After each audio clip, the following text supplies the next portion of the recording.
जय बोलो देवादिदेव 1008 श्री भगवान महावीर स्वामी की जय जय जय। अहिंसा परमो धर्म की जय जय जय। परम पूज आचार्य गुरुवर श्री विद्यासागर जी महाराज जय जय जय। आचार्य श्री समय सागर जी महाराज की, विष्णु कुमार एवं अकंपनाचार्य आदि सप्त शतक मुनि राजों की, पूज्यवर मुनि श्री प्रमाण सागर जी महाराज की, पूज्यवर मुनि श्री संधान सागर जी महाराज की, समस्त मुनि संघ की नमोस्तु।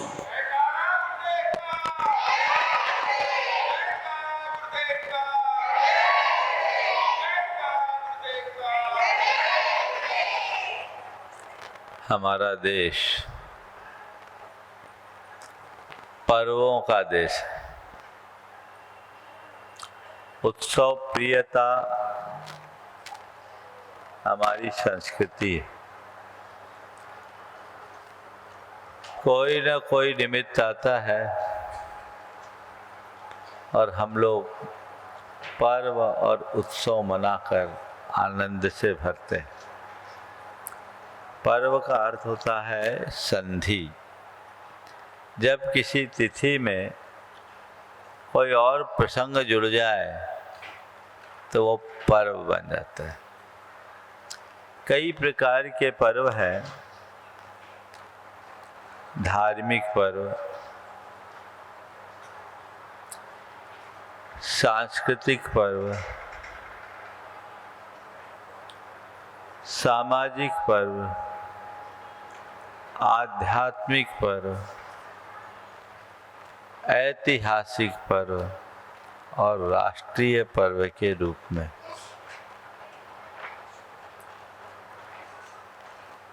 राष्ट्रीय पर्व के रूप में देखा जाए तो अब 15 अगस्त को स्वतंत्रता दिवस आएगा। ये हम सब जानते हैं, हमारा राष्ट्रीय पर्व है। कुछ पर्व ऐसे हैं जो हम सामाजिक रूप में मनाते हैं। जो आप लोग कजलियां मनाते हैं, सामाजिक पर्व है। इसमें किसी परिवार में अगर कोई दुख हो, शोक हो, तो लोग अपनी सद्भावना प्रकट करके उनके दुख के प्रति संवेदना प्रकट करने के लिए आते हैं। ये सामाजिक पर्व है जो हमारी सामाजिक चेतना को जागृत करती है। इतिहास में घटी हुई घटना के आधार पर जब हम कोई पर्व मनाते हैं तो ऐतिहासिक पर्व के रूप में वो पर्व आ जाता है। हमारे अतीत के इतिहास में ऐसे अनेक बड़े बड़े प्रसंग बने, उन्हें हम याद करते हैं तो हमारे लिए वह सब ऐतिहासिक तिथि बन जाती है और हम उसे ऐतिहासिक पर्व के रूप में मानते हैं। जैसे भारत छोड़ो आंदोलन, सिपाही विद्रोह जैसी चीज़ें, इस तरह के इतिहास की अनेक घटनाएं हैं जिन्हें हम ऐतिहासिक पर्व के रूप में देखते हैं। हमारी संस्कृति में घटे हुए पावन प्रसंगों से जुड़ा हुआ जो पर्व है वो सांस्कृतिक पर्व कहलाता है। जैसे शुद्ध पंचमी, उस दिन हमें हमारी संस्कृति का आधार मिला, हमें शास्त्र मिले। हम लोग उसे एक सांस्कृतिक पर्व के रूप में मनाते हैं। भारत की संस्कृति से जुड़े हुए ऐसे अन्य भी अनेक प्रसंग हैं, उनका जिक्र मैं अभी नहीं करूँगा। आध्यात्मिक पर्व वह पर्व जो हम सब के अंदर आध्यात्मिक चेतना जागृत करता है। आने वाले दिनों में दशलक्षण पर्व एक आध्यात्मिक पर्व है।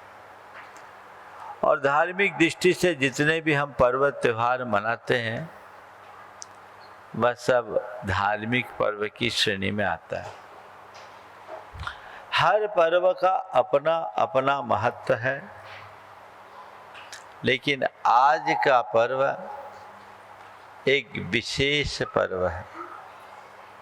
ऐसा इसलिए कि रक्षा बंधन का ये पर्व न केवल धार्मिक पर्व है, अपितु इसका संबंध धार्मिक पर्व के रूप में धार्मिक पर्व के साथ साथ सांस्कृतिक, आध्यात्मिक, सामाजिक और ऐतिहासिक संदर्भ में भी जुड़ा हुआ है।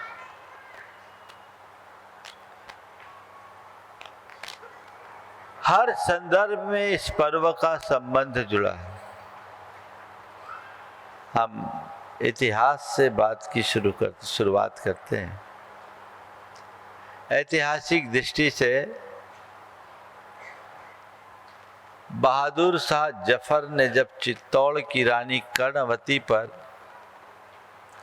आक्रमण किया था तो कर्णवती ने हुमायूं के पास राखी भेजकर अपनी रक्षा की गुहार की थी और हुमायूं ने उसे अपनी बहन की लाज मानते हुए उसकी रक्षा की थी। पूर्व राजा और सिकंदर के प्रसंग में भी हेलन ने राखी भेजकर अपनी रक्षा की थी। ये इसका ऐतिहासिक पक्ष है। सामाजिक दृष्टि से देखा जाए तो भाई और बहन का रक्षा बंधन तो जगत प्रसिद्ध है ही। धार्मिक दृष्टि से भी विभिन्न परंपराओं में रक्षा बंधन की अपनी महिमा है। आध्यात्मिक दृष्टि से ये पर्व बहुत महत्वपूर्ण पर्व है। ये पवित्रता का पर्व है। जब कोई स्त्री किसी पुरुष के हाथ में एक धागा बांध देती है, उसी दिन से उसकी दृष्टि उसके प्रति बदल जाती है। उस दिन से वह स्त्री उसके लिए स्त्री नहीं रहती, बहन बन जाती है। आँखों में पवित्रता, दृष्टि में पवित्रता का ये आध्यात्मिक पक्ष बहुत गंभीर है। और सांस्कृतिक दृष्टि से आज की तिथि में हमारे यहाँ जो कुछ घटा, ये समझना कि हमारे मोक्ष मार्ग को अक्षुण्ण बनाने का आधार बना। तो इस दृष्टि से अगर कहा जाए तो ये हमारा पर्व सब दृष्टि से बहुत अर्थपूर्ण है। प्रेम का पर्व है और प्रतिबद्धता का पर्व है। अंदर से प्रेम को अभिव्यक्त करना, प्रेम के बिना हमारा जीवन अधूरा है। व्यक्ति का व्यक्ति से, परिवार से, समाज से, राष्ट्र से, संस्कृति से, धर्म से सबसे लगाव होना चाहिए, तभी वह अपने जीवन का वास्तविक उन्नयन कर सकता है। रक्षाबंधन का पर्व हमें यही मार्ग बताता है। आज हमने विष्णु कुमार और अकंपनाचार्य मुनिराज की कथा सुनी। हम सबको पता है कि दुष्ट बलि राजा ने अकंपनाचार्य आदि 700 मुनियों के ऊपर घोर उपसर्ग किया। जब विष्णु कुमार मुनिराज के पास ये संदेश पहुंचा, वो ध्यान में निमग्न थे। जैसे उन्हें मालूम पड़ा कि हस्तिनापुर में अकंपनाचार्य आदि 700 मुनियों के ऊपर भयानक उपसर्ग आ गया है और बलि राजा ने उन्हें एक प्रकार से होम देने का कुचक रच रखा है, उनकी जान पर आ पड़ी है। विष्णु कुमार मुनिराज अंदर से मचल उठे, उथल पुथल हो गई। उन्होंने अपनी मुनि मुद्रा को छोड़ा, बटुक का रूप धारण किया और एक बटुक के रूप में राजा बलि के पास आकर, आप सबको कथा पता है, 3 गज जमीन, 3 डग जमीन मापने के नाम पर बलि राजा को सबक सिखाया। और न केवल बलि राजा को सबक सिखाया, बलि राजा को सबक सिखाकर हमेशा हमेशा के मुनियों की बलि को बंद कर दिया। यदि उन्होंने बलि राजा को सबक न सिखाया होता तो क्या होता? वो चाहते तो कह सकते थे मैं क्या कर सकता हूँ, राजा बलि उपसर्ग कर रहा है तो कर लेने दो, पर मुनि महाराजों का कुछ नहीं होगा, वे अपनी आत्मा में लीन है। इनमें से इतने मुनि मोक्ष जाएंगे, इतने मुनि स्वर्ग जाएंगे, वो सब मोक्ष मार्गी। ऐसा नहीं किया। क्यों नहीं किया? एक सच्चे धर्मात्मा के हृदय में केवल अपनी कल्याण की भावना नहीं होती, वे अपने कल्याण के साथ साथ कल्याण के मार्ग को भी खुला देखना चाहते हैं। यदि ऐसा नहीं करते तो हो सकता है कंपनाचार्य आदि मुनिराजों को मोक्ष मिल गया होता, लेकिन मोक्ष मार्ग हमेशा हमेशा को बंद हो गया होता। धन्य है वे विष्णु कुमार मुनिराज जिन्होंने मुनियों पर आगत उपसर्ग के निवारण के लिए अपनी संयम की मर्यादा को भी गौण कर दिया। ऐसा क्यों किया? क्योंकि अंदर वह प्रेम उमड़ रहा था।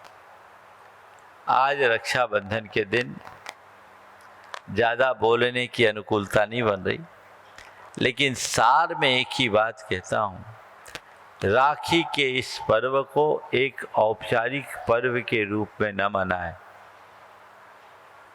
कहने को अंदर प्रेम है, पर अब पारस्परिक प्रेम महज औपचारिकताएं बन गई। बहनें भी भाई की जेब देख के राखी निकालती, सब औपचारिक हो गए। और जब हम अपने रीतियों और रस्मों में उसकी मूल भावना को गौण कर देते हैं, महज औपचारिकता रहती है, तो उसका प्राण शेष नहीं रहता। अंतरंग में वह प्रेम का भाव होना चाहिए, और स्नेह और वात्सल्य का भाव होना चाहिए। भाई बहनों में प्रेम हो, परिवार में प्रेम हो, समाज में प्रेम हो, धर्मी जनों के प्रति प्रेम हो, संस्कृति के प्रति प्रेम हो, अपने राष्ट्र के प्रति प्रेम हो, तभी रक्षाबंधन मनाना हमारा सार्थक होगा। बातें हम लोग बड़ी बड़ी करते हैं, लेकिन आदर्शों को आत्मसात करें तो सुनिश्चित रूप से अच्छा होगा। आज पूर्णमासी का दिन, महाशांति धारा का लाभ आप लोगों ने लिया और विष्णु कुमार कंपनाचार्य की आराधना भी की। इसी कारण विष्णु कुमार मुनिराज आज वात्सल्य अंग के प्रतीक बन गए और हम सबको प्रेरणा देते हैं कि हमें आपस में आपत्ति में फंसे लोगों को हमेशा सहायता देना चाहिए। आज राखी बांधे, हमारे यहाँ बहुत अच्छी परंपरा है मंदिर में राखी समर्पित करने की, गुरुओं के समक्ष राखी समर्पित करने की। उन्हें राखी बांधा नहीं जाता, उस बंधन से खुद को बांधा जाता है। ये अपनी प्रतिबद्धता को प्रकट करने का एक प्रतीक है। सभी के अंदर वैसी ही प्रतिबद्धता प्रकट हो और अपने जीवन का पथ प्रशस्त कर सके, इस मनोभाव के साथ मैं यहीं पर विराम ले रहा हूँ। बोलिए अहिंसा परमो धर्म की।